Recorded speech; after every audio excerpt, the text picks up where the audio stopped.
Aya, asanteni sana, tafadhali tuketi. Thank you very much. Mr. Deputy President, our leader, the party leader of ODM, Oburu Oginga, governors present, senators present, members of parliament, both from Kenya and from Yala. I have a written statement, just like Daktari Oburu. Allow me to read half of it, and then I will speak the rest. It is good to be back here at the Kenyatta International Conference Center, the birthplace of the Memorandum of Understanding between Kenya Kwanza UDA and ODM. Exactly 1 year and 3 days ago, my brother, the late Right Honorable Raila Odinga, and I agreed to work together in the national interest for the benefit of our country. Although our brother Raila is no longer with us physically, his wisdom, foresight, and enduring commitment to the nation continues to guide our shared journey ahead. The values we stood for, dialogue, unity, and the pursuit of justice and progress for all Kenyans, remains firmly alive. I am encouraged that the ODM party, now under the leadership of Dr. Oburu Oginga, remains steadfast in upholding the principles Raila Odinga stood for. Together, we honor Raila's legacy through our continued commitment to the ideals he championed for the unity and advancement of our country. Our coming together 1 year ago was guided by one overriding objective: to stabilize our country and to address long-standing socio-economic and political challenges. For too long, our politics had been consumed and trapped by division, tribal competition, and regional rivalry instead of focusing on the real issues affecting the lives of all Kenyans equally. Together, we resolved to change that. Today's joint parliamentary group meeting between the two parties is therefore significant, not only because it reflects the spirit of that agreement, but also because of the responsibility we carry as leaders to deliver on commitments made to the people of Kenya. We had planned to mark the first anniversary of the signing of the MOU on the 7th of March by assessing the progress made in implementing the agreed agenda. However, as you all know, in the days leading up to that date, our nation suffered a tragic loss. We lost a distinguished member of parliament, the late Honorable Johanna Ngeno of Emurua Digir, who was a committed member of this parliamentary group and a dedicated servant of the people. Were it not for the fatal helicopter crash, the Honorable Ngeno would have been seated here with us today. May his soul rest in peace. Ladies and gentlemen, the MOU between UDA and ODM was built around a 10-point agenda, drawing largely from the recommendations of the National Dialogue Committee, or commonly known as NATCO. These agenda items address critical national issues, including electoral reforms, the cost of living, governance, and economic stability. Following the signing of the MOU, we immediately began implementing the agreed programs. I am pleased with the report that has been presented here today by the Oversight Committee, highlighting the progress made across the 10 agenda items during the past year. The progress we have made is evident across several areas. Our country today enjoys greater stability, and the partnership has created an environment in which government programs can proceed without unnecessary political disruption. Opportunities for our young people are expanding, with government programs now reaching hundreds of thousands of young people across the nation. Through initiatives in housing, health, agriculture, education, the digital and creative economy, as well as the labor mobility programs, we are deliberately expanding new avenues for employment. Allow me, ladies and gentlemen, to paraphrase, because I have been particularly meticulous in trying to find out where we are in the process of implementing the 10-point agenda. And just for the record, the 10-point agenda was not imposed on us. The 10-point agenda was our commitment, voluntary commitment between our parties in respect to the people of Kenya. There are some people who want to appoint themselves supervisors, as if we met the commitment to them. We did not make the commitment to them. We met the commitment to the people of Kenya. And our responsibility and reporting is to the people of Kenya.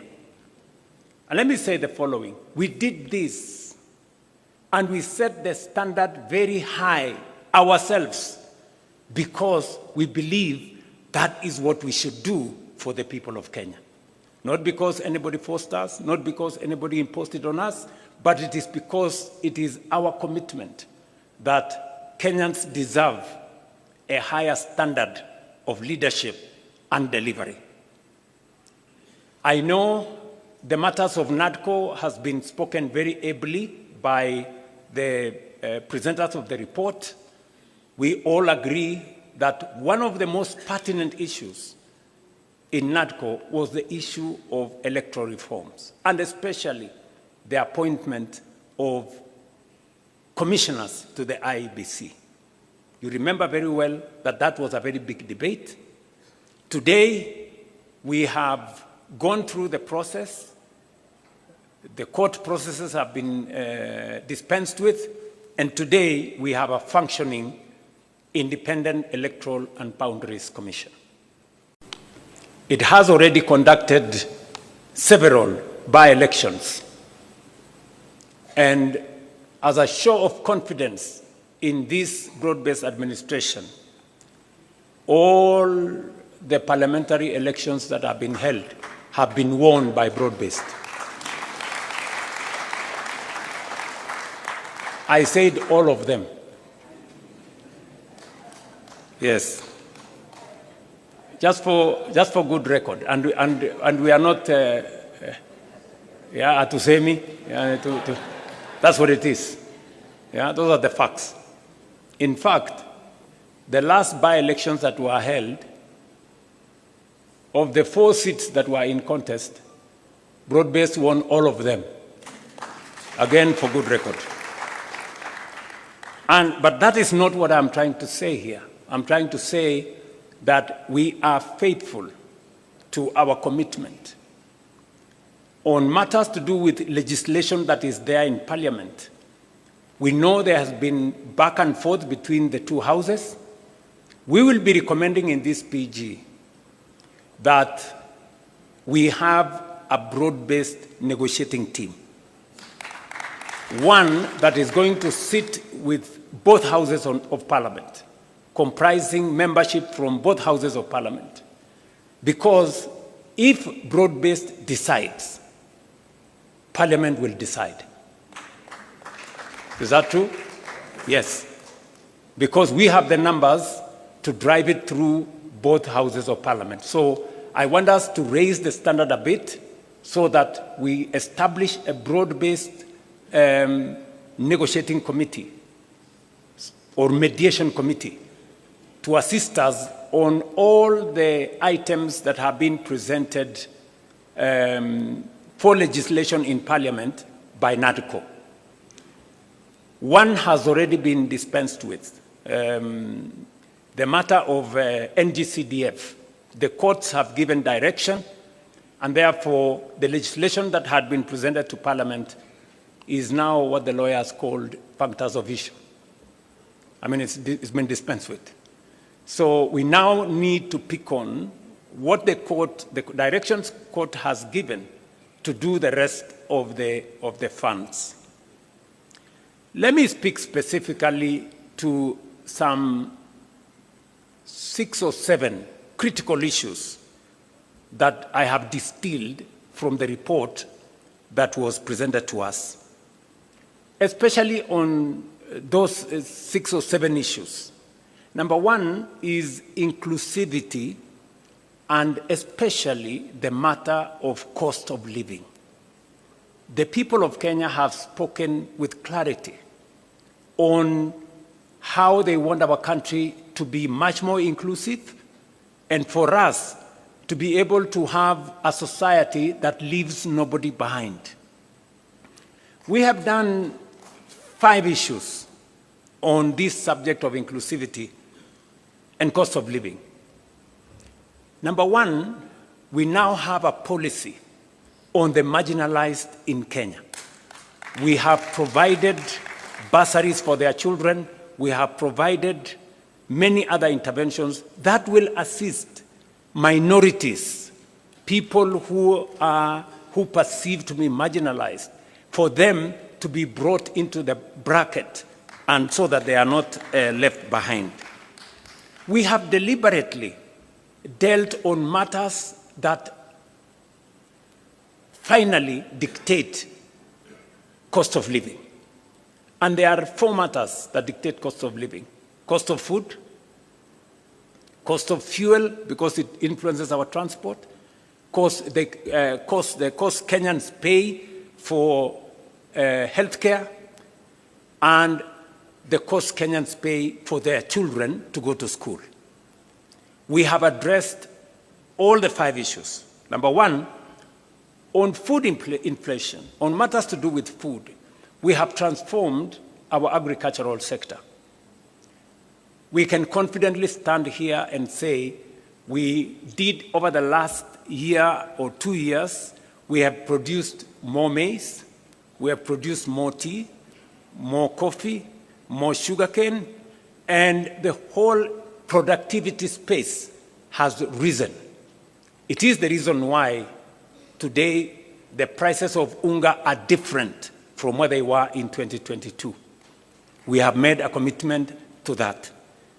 Number two, we have managed our economy well. That is why fuel inflation has come down. Cost of fuel was 218 at some point per liter. It has come down by almost 30%.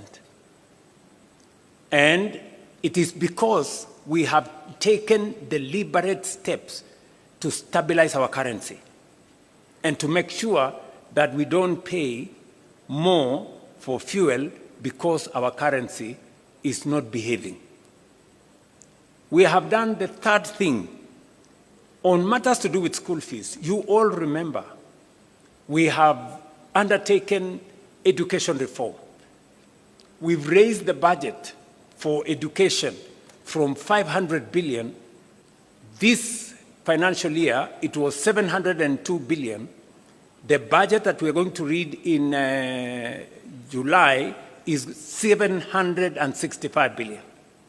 Why are we raising resources on matters education? Because we are putting more money in making sure that every child goes to school. We have not only hired more teachers, because if government does not pay for those teachers, boards of governors pay for them, which means parents pay for them. We've hired more teachers to lift up the burden on parents from paying board of governors teachers. Number two, we have reduced fees for our university and TVET institutions by between 10 and 40%. The committees on education are here. We have also, as of this week, reduced the fees for our TVET institutions from 105,000 per year to now a standardized 67,000 per year. You heard the Minister for Education announce that this week. It is because we want to make sure that we lift the burden of parents on matters to do with school fees. And that is the standardized fee. And then we will now go in with all the bursaries the counties are given, all the bursaries the NGCDF is giving, and we have signed agreements with counties. You remember the Comptroller of Budget did raise issues on counties supporting bursaries. The Ministry of Education has signed with all the counties. Now, county governments can give bursaries to all our children because there are no children for national government or county government. That is a step in making sure that we reduce the burden on parents on matters to do with the education of their children. You all know that also we have lifted a heavy load that would otherwise be borne by Kenyans on matters to do with universal health coverage. Today, as the numbers we have been told here, we are actually closing to 30. I think by next week or the week after, 30 million Kenyans will be on social health insurance. And this week, forget about the propaganda in the headline of the news that we lost, some 50 billion can be lost. You know, people are mad. If we lose 50 billion, it means there will be nothing to pay, no hospital. This week alone, we are paying 16.2 billion shillings, this week alone, for PHC and for SHIF, this week alone. We are paying the highest amounts of money to any hospital that has ever been paid under any other administration or under any other program. That is the reality. That is a fact. So, in terms of cost of living, we are dealing with health to reduce bills paid by citizens. We are dealing with education to reduce bills paid by citizens. We are managing fuel to reduce transport costs. We are dealing with food so that we can reduce the cost of living. So I want members of this PG to walk with your heads high. This administration, the administration you have formed, is tackling cost of living head-on. And finally, we are making sure that more Kenyans have income. Today, I report to this PG, we have 1.8 million Kenyans who are not working in 2022. Today they are working. 1.8 million. 640,000 in our housing program, 540,000 in export of labor, 300,000 in our digital platform. We have close to 820,000 under our Nyota program. 120,000 of them, we have given them grants. And I have been to those meetings in person. I have met the 120,000 young people myself. Yeah? Many people were trying to give me small lectures. What is the president doing? Going to give out checks to young people. And I told them, this is how I choose to spend my time. You decide about yours. Okay? Because I believe the young people of this country deserve my time. And time spent with those young people, talking to them, is time well spent as far as I'm concerned. And I have asked the Deputy President and the Ministry is concerned to look at opportunities, and we are discussing with our partners to look at opportunities to expand that program. We believe it is a successful program. Many young people have stepped forward, and we believe we can do more and maybe extend that program to close to 2 million young people in Kenya. And in this particular one, we made a deliberate, intentional decision that this is going to be young people between the ages of 18 and 29, because that is where the heaviest load of our young people are. So, cost of living. For those of you who are taking notes, and I suggest you do, because I see some other people, they cannot explain themselves. We've dealt with food inflation. We've dealt with fuel inflation. We have dealt with inflation that comes from Kenyans spending on education. We spend with the transport costs. You don't hear matatus hiking costs because the cost of fuel has gone up.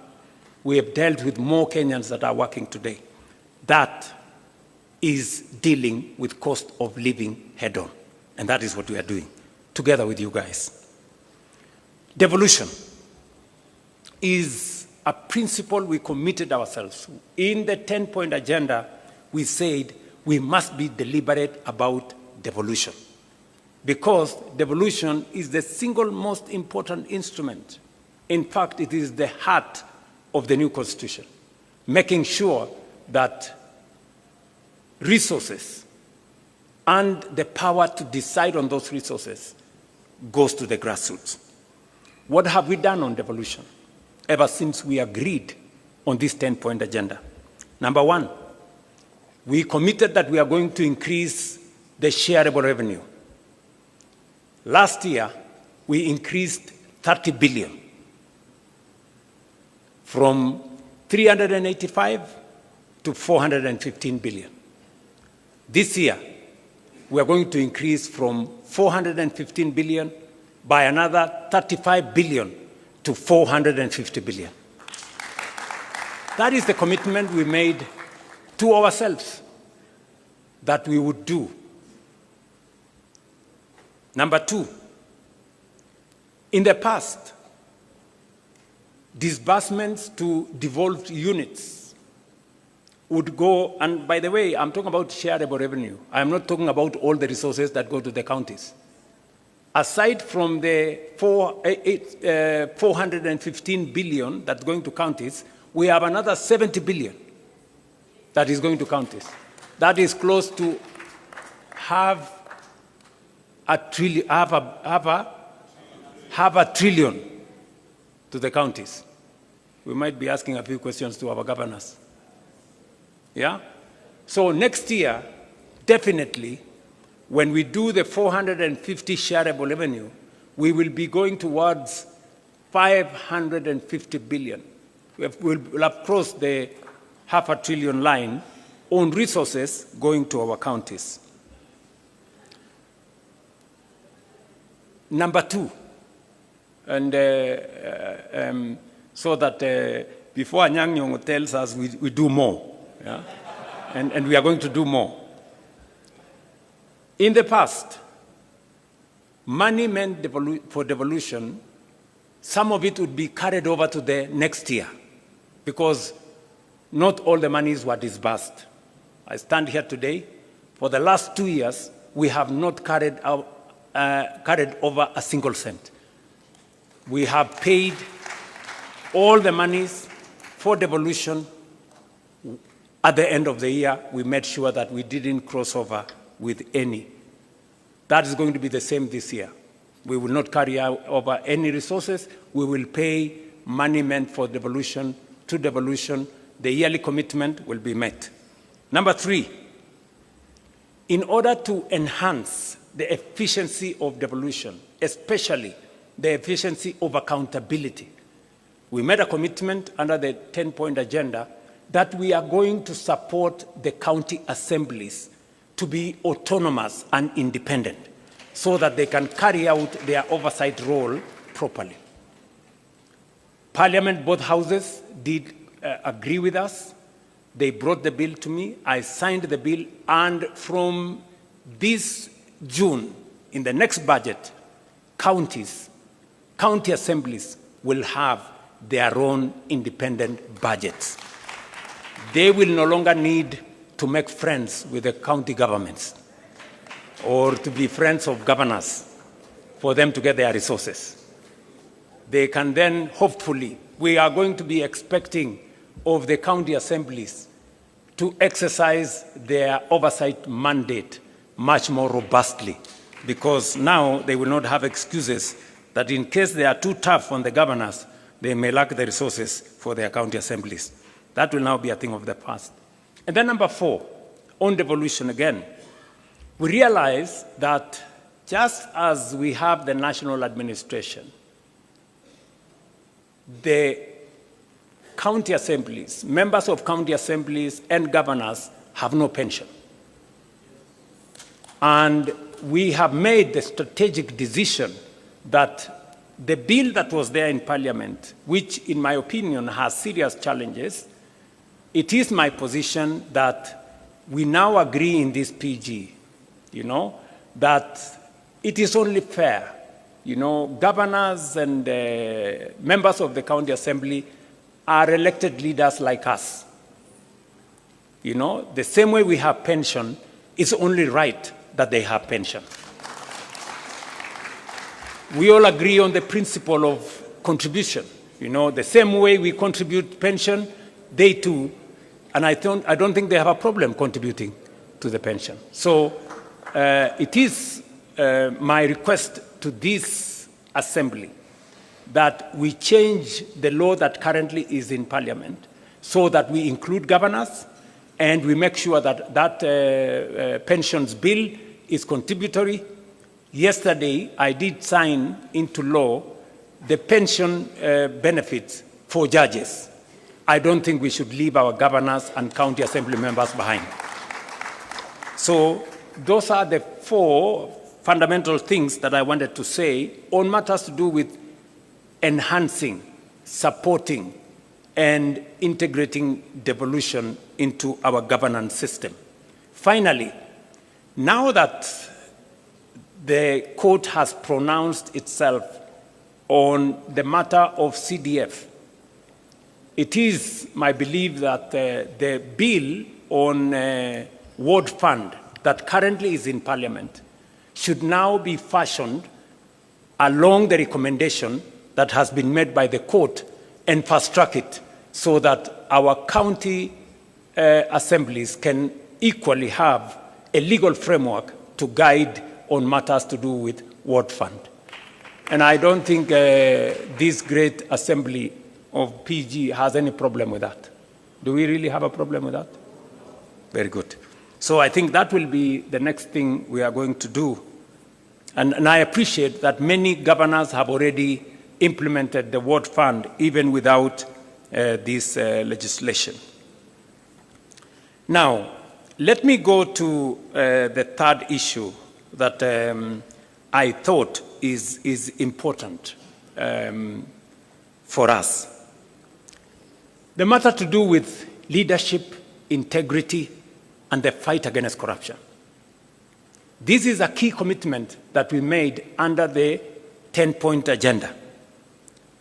Now, let me say the following on this matter. Number 1,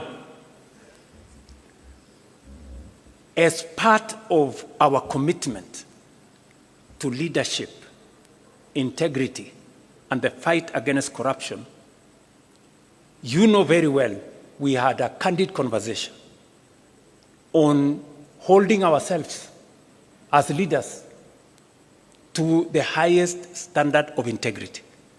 You remember, members here, I don't want to remind you, but you remember we had a difficult decision. We had a difficult conversation, right, on that matter. It is because we chose ourselves, these members, we chose that we need to raise the bar. And I want to thank members of parliament here. You passed the conflict of interest bill, which I signed into law. If there is a demonstration of leaders sitting here that they want to be held to the highest standard of integrity, it is your passing of the conflict of interest bill. Today, it is law in Kenya. And I want to congratulate both houses for stepping up and measuring up to the yardstick of integrity. Number 2, we have taken the deliberate decision that to eliminate corruption, to remove inefficiency, we must digitize all government services. Today, from 320 government services in 2022, we have 30,000 government services digitized. That has significantly eliminated bottlenecks. E-Citizen today collects more than 1 billion shillings every day. It is a platform that is traceable. It is a platform that's accountable. The old system where people were paying cash and paying through checks and paying through corners and paying through pay bills, we have stopped. And today, if you pay on e-Citizen, you don't need a receipt because it is traceable from who paid, for what service, to what account. We have digitized government services as part of our commitment to eliminating corruption. Number two, I did sign into law, June last year, the money laundering and anti-terrorism financing law. Again, as our commitment as an administration and as a country to transparency, to accountability, that illicit flow of money does not find its way into Kenya. As I speak to you, we also undertook three significant steps as a means of accountability and reducing on corruption. Professor Anyang' Nyong'o, who was in our treasury, will tell you we have been struggling for the last almost 20 years to do what we called single treasury account. It has never happened. It has happened this year. We have been struggling to do what we call zero-based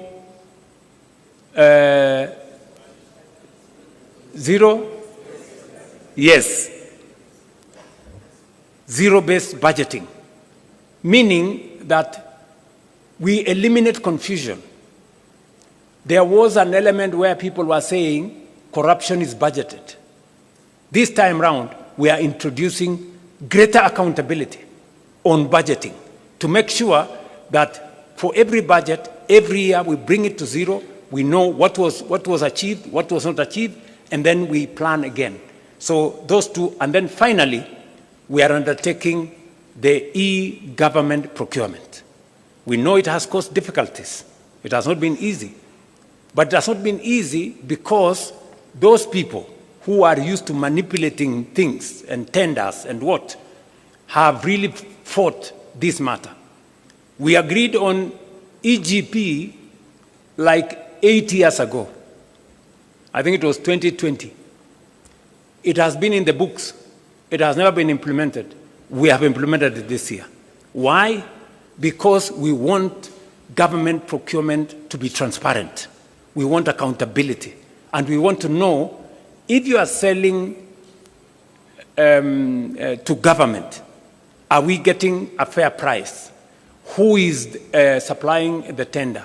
For how much? And it must be open in a portal where all people involved can follow, so that if I don't get the tender, it means I was not the lowest or I did not meet the qualifications. That is what we are doing in matters to do with integrity and making sure that leadership is held to account. Let me also say that we have enhanced the place of the Kenya Anti-Corruption Commission. They have concluded 143 cases, investigations. They have already obtained in the last 3 years 86 convictions. And because we have always been told convictions is a challenge, we have achieved 86 convictions, and especially we have enhanced their capacity to seize assets. We've already obtained assets of 9.8 billion, which have now come back to government, and we are pursuing assets worth 22 billion, assets that were obtained by corrupt means. And we say those assets must be surrendered to the government of Kenya. On the fourth item that I wanted to speak to is on the matter of debt. In fact, if you look at the 10-point agenda, there was a bullet, standalone, national debt. the national debt has been a very big challenge to Kenya. In fact, debt almost brought our country to its knees. You heard what Professor Kidure said, that in 2022, there were 6 countries that everybody believed in the world they were going to default on their foreign financial obligations. One of them was Kenya. And why was Kenya there? Because we had the highest, the largest Eurobond of $2 billion. And I remember my good friend John Buddy saying, I mean, this debt was there, everybody knew it was coming up, and nobody was doing something about it. You know, we were just waiting. And so the first thing when we came into office, we said we can't. This country cannot default because many people don't understand the consequences of a country defaulting on its foreign obligations. It just turns your economy into something else. Just look at what happened in one of our neighboring countries. I don't want to mention names. When they defaulted, their currency was devalued by 100%. Just imagine Kenya's currency moving from 120 to 240. Would we have a country left here? And you know, there were very many people who were persuaded that the Kenya currency was going to go to 200. In fact, I remember speaking to one of the bankers, who is no longer my friend, because he was among the people who, you know, imagined, they were already piling up dollars, because they imagined that when it gets to 200, they will make a killing. Unfortunately for them, they had to make losses because the 200 shilling dollar did not happen. So we had to intentionally deal with the debt. What have we done on matters to do with debt? Number one, we made sure that we did whatever it took. And I appreciate that I had to make some very difficult decisions for us to be able to escape that default. We had to cut down on spending by about 300 billion. We had to remove subsidies on unga. We had to remove subsidies on fuel. We had to eliminate, we had to stall some of our projects because we had to pull back from continuous borrowing. That's number one. Number two, we did not just avoid default. We now went into a plan on how do we reorganize our debt. How do we successfully negotiate our way? I can confidently, that's why we went to the market. We went to the market in February 2024. We went to the market in February 2025. We went to the market in October 2025, and we went to the market again this February. To do what? To do liability management. The debts that were due next year, we now have no debts due in 2027. We have a small debt due in 2028. Then we will go to 2037. We have reorganized our debt portfolio so that it doesn't threaten our fiscal sustainability. And I must thank John Mbadi and his team at Treasury. They have done a very commendable job. Muwapigie makofi. We have also engaged some of our lenders. I do not want to mention names. I have had to go and sit with some of the lenders and tell them, guys, some of these loans, the repayment is too steep for us. You know, some of the interest rates you are charging us are very high. And we have successfully managed to reduce some of the interest rates. We have managed to change some of the structure of the debt so that instead of too much upfront payment, we have managed to negotiate to make them concessional. And today, I can confidently tell the country that we have avoided situations that would put a lot of strain in our budget. And number three, we have also decided that we are going to be innovative. We are going to be creative in how we do public assets. It is no longer tenable for us to continue borrowing. That is why we have said we are not taking any borrowing resources unless it is absolutely necessary. I see some people say there has been a disagreement between Kenya and the IMF. There is no disagreement. We have just agreed on what to do.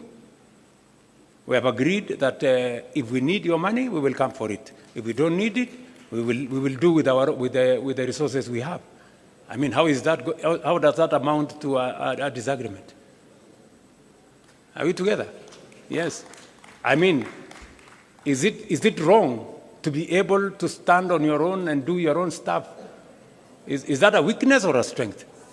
Yes, to me, akili bwana. So, what have we done? We have decided to have alternative instruments of financing our development. We went the route of securitization. Many people told us, oh, you are going to do this. Because of securitization, and I must thank members of parliament, when I negotiated with you and I told you, guys, forgo these 7 shillings, it will help us raise money. We raised 175 billion shillings. We returned all the contractors to our roads. We paid them. Today, we have 6,000 kilometers of road going on in Kenya. We have 90% of our contractors are back on site, and new roads are now being contracted because we decided not to continuously depend on the budget. We looked for alternative instruments of financing our road infrastructure. We are doing the same with Talanta. We are doing the same. Look, when I say innovative, I was explaining today in the morning, how did we decide to finance Talanta? The sports fund has been a fund that has been there forever. That sports fund has not achieved much because you find a few, a small project there. Most of the money is lost. Another project there, some cabro in some place, some gate in some place. We decided that instead of spending this money with no accountability, let us consolidate it and do a big project. Today, and somebody was saying, oh, William Ruto has pledged for 15 years money from the sports fund. Yes, we have done it. But at least we have Talanta Stadium complete, standing here. Tell me, sports fund has been there for 20 years. Which other project has it done? Can you show me one project? At least I can show you what it's going to do for 15 years. Are we together? Yes, that's how innovation works. How are we building bombers? Have you seen any budget have you seen any approval of any line of budget in Parliament for bombers? We are building bombers using the tourism levy. Tourism levy has never done anything for this country for the last 30 years. Nothing. Kuna kitu mara sijui nini naenda kusponsor kitu moja hapo, naenda kusponsor pale, nagawiwa sijui waziri achukue pesa ngapi, sijui nani achukue pesa ngapi.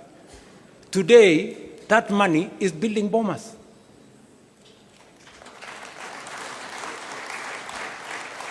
Friends, that is how thinking out of the box looks like. Kwani mlikuwa mnafikiri thinking out of the box ni kufanya kitu gani? If we had gone to borrow money to build all this, we would be in trouble, So we have decided to think outside the box. Securitization. We are discussing today proceeds from some of our mature assets. When we discussed about selling a stake in Kenya Pipeline, many people said, oh, you want to sell the family jewel, or you want to sell this. We've done privatization before. We privatized Kenya Airways, we privatized KCB, we privatized Safaricom, we privatized I don't know which company. But today, we cannot account for the proceeds of that privatization. We are doing it differently. And that is why Parliament passed the National Infrastructure Fund. It is not an experiment, as I said yesterday. It is what other countries have done. It's what India has done. It's what the UK has done. It's what Ghana has done. It's what South Africa have done. And that is the way to the future. This morning, Leo, I rang the bell at Nairobi's Securities Exchange, and we collected 106 billion from the sale of our stake in Kenya Pipeline IPO. And we are going to put that money in the National Infrastructure Fund. You know, let me explain to you. If we don't have the National Infrastructure Fund, the National Infrastructure Fund gives us a different leverage. It multiplies that 106 billion 10 times. You know, not through magic, no. Through innovation, creativity, and financing. And that is how we are going to have additional resources to do our roads, to generate more energy, and to do what our senior here, party leader, was saying. He said, we pretend that there is always an emergency in northern part of Kenya, when we know it's going to happen. Because of what we are doing now, if you read today's newspaper, we have already advertised for several dams. So when I talked about us using the National Infrastructure Fund and proceeds from privatization for building infrastructure, we're not talking about the future.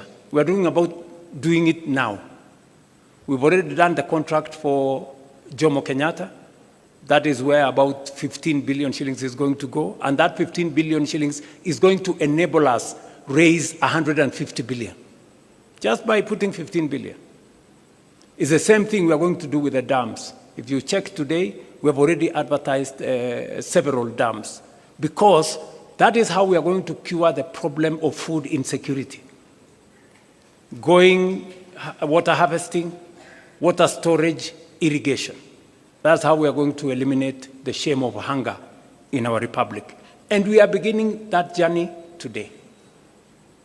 Many people were asking themselves, will the National Infrastructure Fund be accountable? I want to tell you, yes, it's going to be accountable. It's going to be accountable to Parliament. It's going to be audited by the Auditor General. It's going to engage Cabinet. And we are going to make sure that no shilling of that money is going to go anywhere except for productive national infrastructure.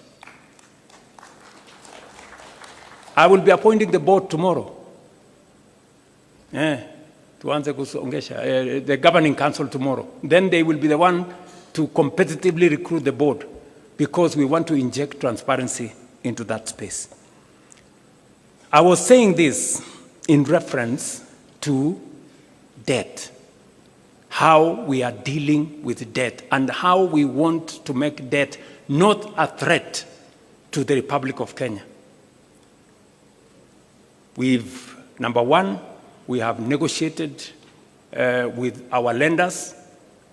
Number two, we have rearranged, using liability management, the debt portfolio. Number three, we are using different mechanisms to raise revenues for matters to do with the public infrastructure development. We are using private-public partnership. Finally, the Rironi-Mau Summit Road, we are not even investing money from the public. That is being built using private-public partnership.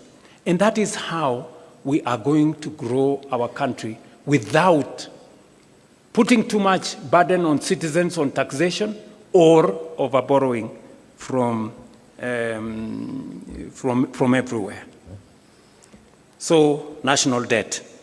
So if anybody was doubting the commitment of the broad-based government or our commitment to the 10-point agenda, I have explained with clarity what we are doing, because we set up this exam ourselves. We wanted the highest standard for ourselves so that we can serve the Kenya people better. Let me go finally to one more issue, and that is the issue of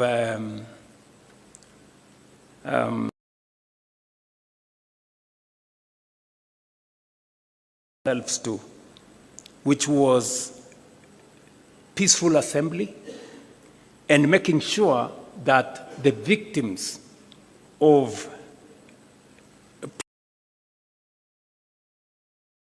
although we have been told here, and it is correct by the party leader of ODM, that you can never compensate life, but you can do something about it. What have we done? You know, many people are saying, oh yeah, maybe. I took the first step and gazetted a victims' compensation panel. It subsequently went to court, and the court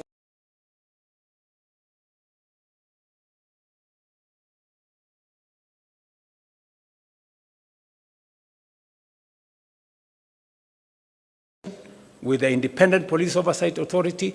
We have identified all the victims and profiled their names, and we have already made sure that we have a comprehensive list. We did not even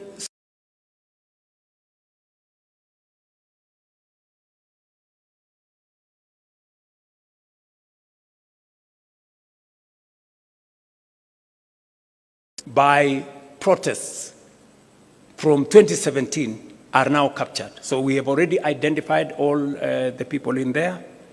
We have provided resources. You will be approving 2 billion shillings to make sure that we have the resources to compensate those people. Finally, the court came through and gave direction on how that process should be done. And last, now, in compliance with the decision of the court, last week we gazetted a panel, as was recommended by the court, to expedite this process. And it is our belief that unless we should be able to conclude this exercise before June, so that we can all be in that space. But we are not stopping there. We are saying we want to look at the future. And so I think it would be right for us in this PG to recommend that the Kenya Human Rights Commission propose a law to Parliament on protection of protesters, on how to protect protesters, because it is a constitutional right. We do not want to propose the law from the executive side of government.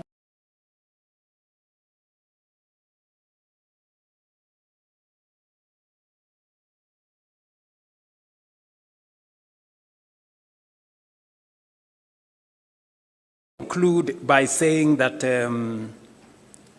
aside from that, we have facilitated the independent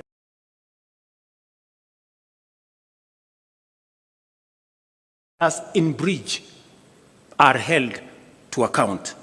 As I speak to you today, 35 cases have been successfully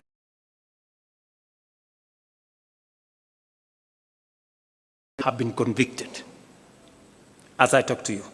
We have another 30 cases that are undergoing disciplinary action in the police, and the process is ongoing. We have implored on the Police Oversight Authority to appropriate this mandate as efficiently as they can, so that we can all move together in that same direction. On matters to do with the rule of law, I think it was explained to us here with a lot of clarity. Number one, we are facilitating the courts to make sure that they have the human capital to deliver on this mandate. I did swear in 11 judges of Court of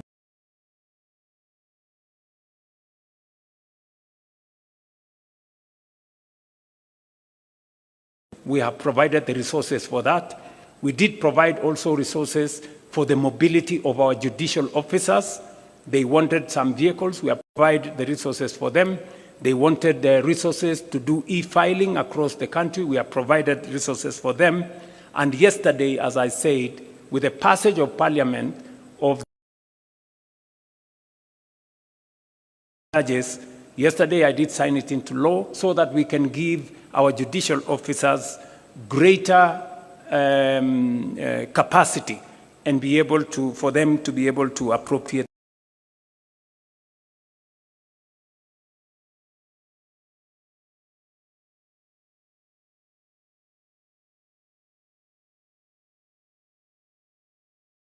about just as summary of the items that we are engaged in as an administration. And we are not doing this to satisfy the 10-point agenda. No, we are doing this because we made a commitment, not by force, but because we wanted to do it. And I am very confident that working with you, we will find the way into the future together.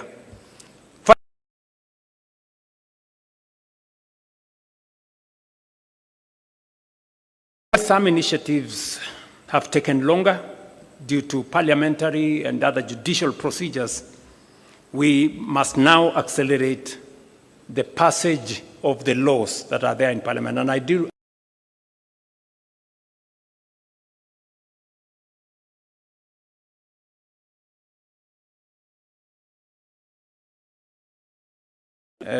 fast track whatever is remaining of the 10-point agenda. I know the committee, the Oversight Committee, have requested us to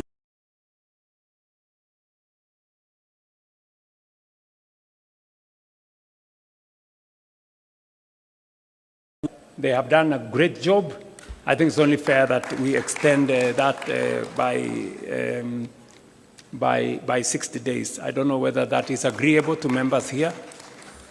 Will as many as of that opinion say aye? Aye. Will as many of the contrary opinion don't speak?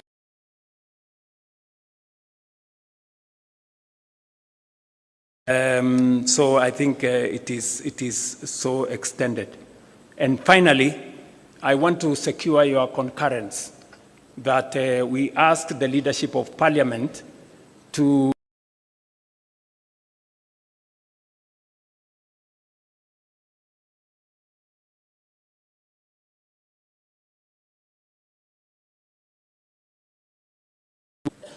Do we agree that we establish a broad-based mediation committee? I put the question. Yes. Will as many as of that opinion that we establish a broad-based mediation committee say aye? Aye. Will as many as of the contrary opinion shut up? Okay? So I think that is that. And finally, I want to request that with where we have reached, I don't know whether this is the right point for us to say this, where we have reached in the consultation. I will maybe want to ask the leadership to come and read for us the summary of what we have achieved. But let me say the following, because following consultations between the party leader of ODM and myself, on behalf of all of us, the UDA Management Committee did endorse that we begin consultation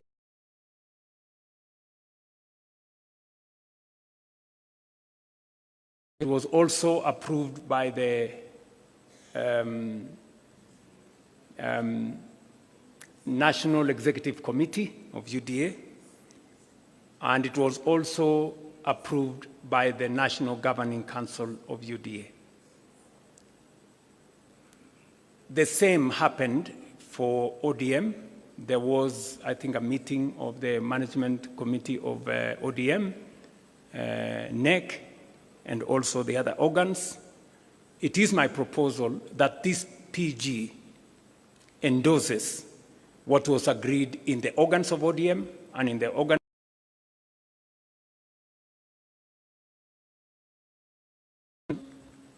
as endorsed by this joint parliamentary group.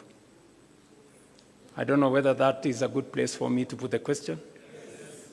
I therefore put a question that as many as of the opinion that they agree with the decisions of the organs of ODM and the organs of UDA, the process of engagement between our two formations, as many as of those who agree with the decisions of the organs of the as many as of a contrary opinion say something? Nothing. Okay, they said nothing. The ayes have it. I don't know whether there is another matter. Yes, there is a final matter. Just hold on, Chair.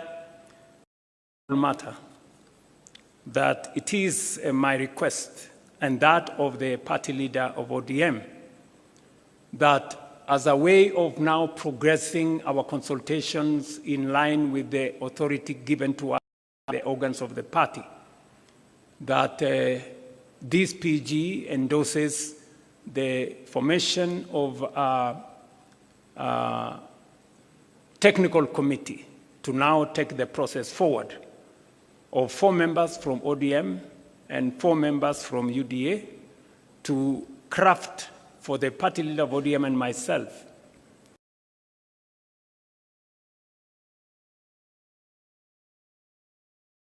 the future as recommended by the party organs of the 2 formations. And we want to ask this PG to agree that we form a technical committee of 4 members each from UDA and ODM to take this process forward. As many as of that opinion say aye. As many as of a contrary opinion, if they want to say something, they have nothing to say. Okay, the ayes have it. Okay, it is, I think for good record, we should say the ayes have it. I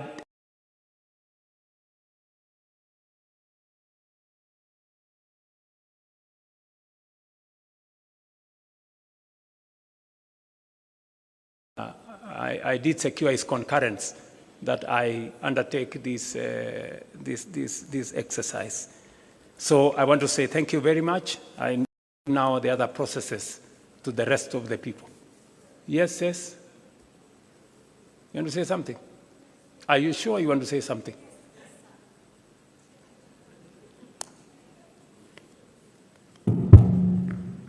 Sir, I'm sorry I have to speak before you come down. Please say something about the 2/3 gender rule.